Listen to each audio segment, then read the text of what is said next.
hand, uses elements of surrealism to express an essentially dark political vision.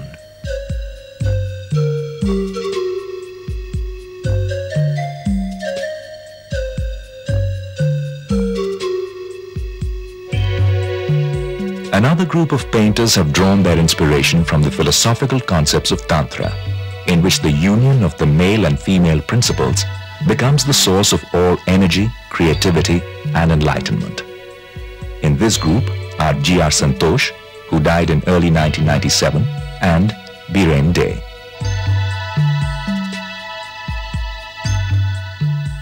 There is another significant group of painters which can be broadly called the narrative-figurative group.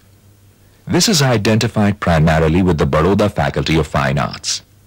Apart from Ghulam Muhammad Sheikh, some other important members of this group are K.G. Subramanian, Bhupen Khakar, and Vivan Sundaram.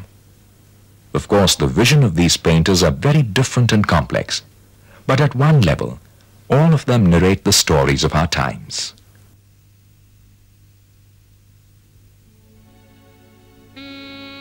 An interesting aspect of the Indian art scene is the presence of a large number of women painters.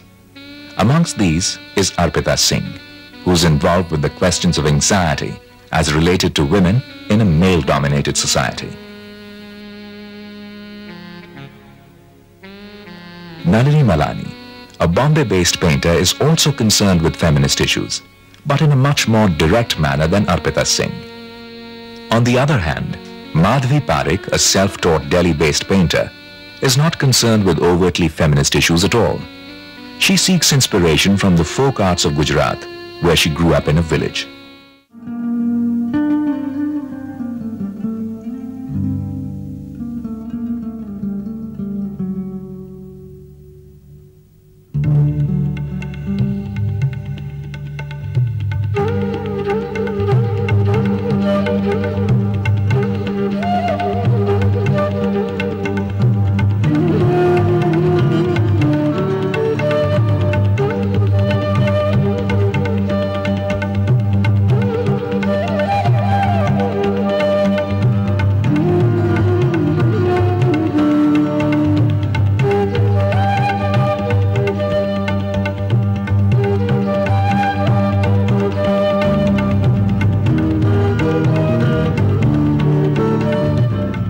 From the rock artists of Bhimbetka to contemporary Indian painters is a journey covering about 14,000 years.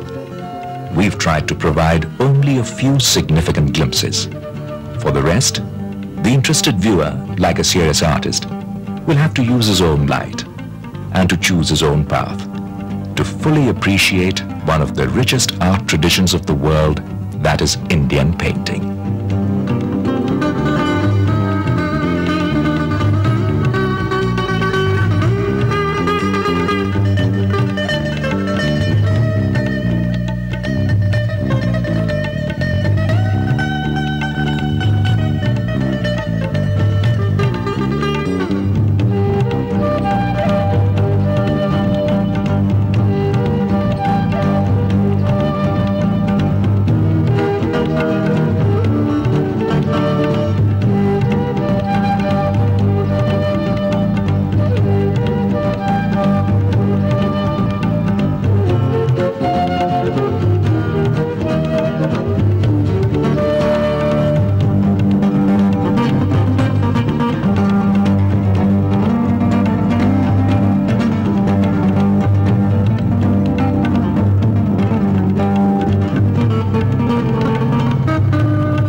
an icy wilderness.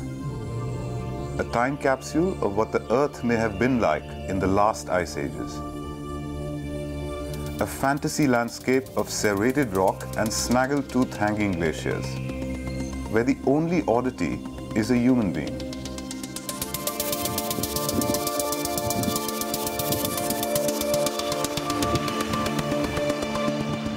Our route from Manali takes us across a fog-bound Rohtang into the valley of the Chandra River. This is the wildest and the most forbidding region of Lahore, our gateway to the fabled Chandratal Lake.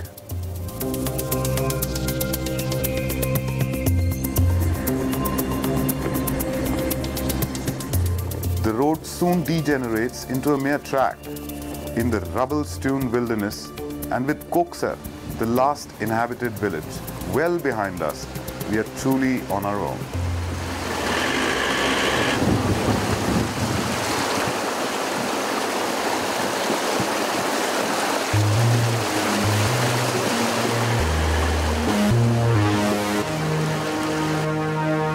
At the head of the valley, the Chandra executes a sharp turn past the Bara Shigri Massif.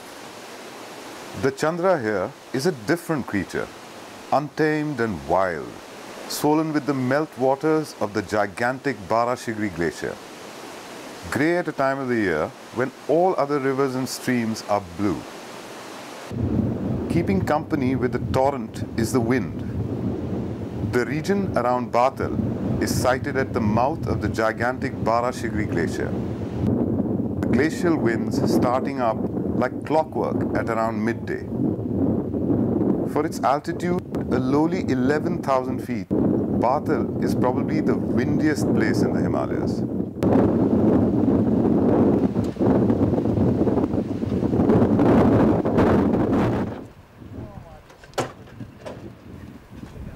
Batal is a dot on the map, and one solitary, seedy dhaba with one unique qualification.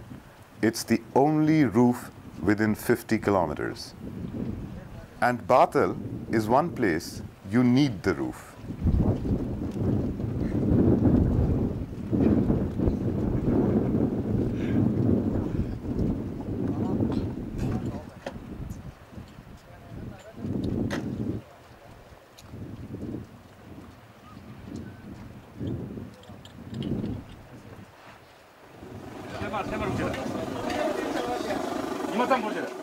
Inside the dhaba are more people than we've seen all day. A gang of road labor having a late lunch. Some gaddis who've come in for supplies. These fellows are from Banjar, deep down in the Kulu Valley. In another few weeks, they and their flocks will do a long slog back home across the 14,000-foot-high Hamta Pass.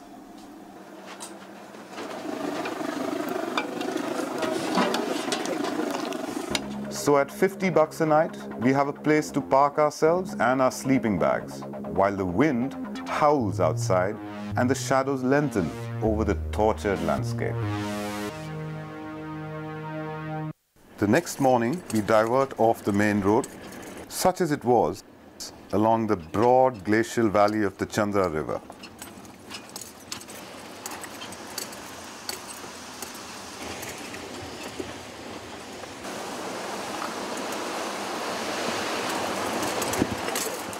Initially, the road is not much different, but as we move ahead, it gets progressively narrower.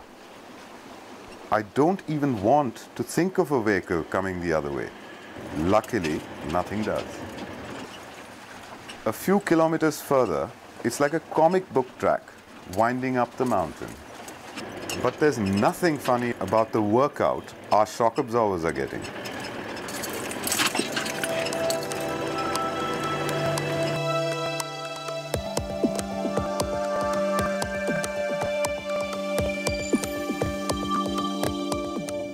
And so shaken and stirred, we make it to Chandratal, a heavenly turquoise mirage set amidst the trans-Himalayan barrenness.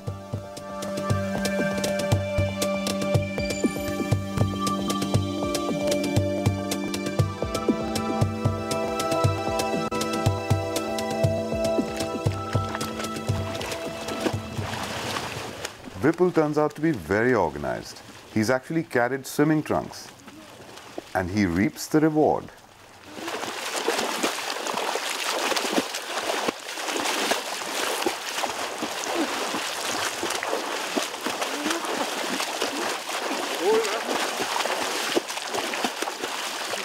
How's it, Vipul? How's it, Vipul? Wow. Water is very nice, sir. Nice, no?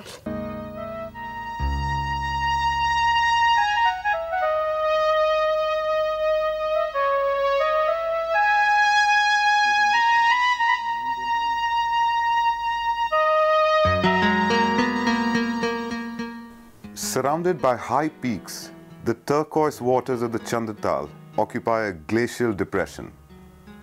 An outlet ensures that the waters are not salty or brackish.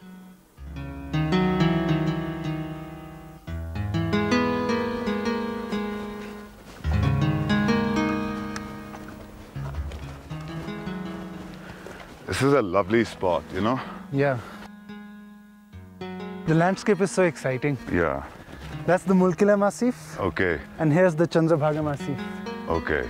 The peaks in the Chandrabhaga Massif are so many Yeah. that they don't have names. Yeah. They're just numbered, CB1, CB2, and so on.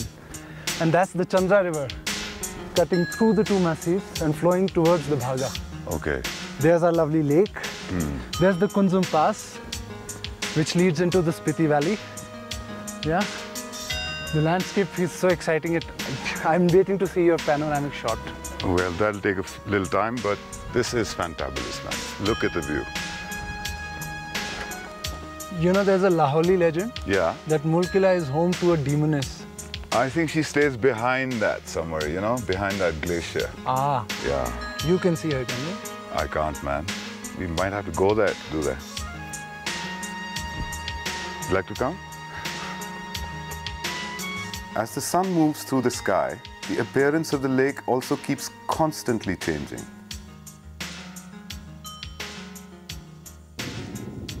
We are reluctant to leave, but the thought of doing the road back to Batal in the dark was enough to spur us on.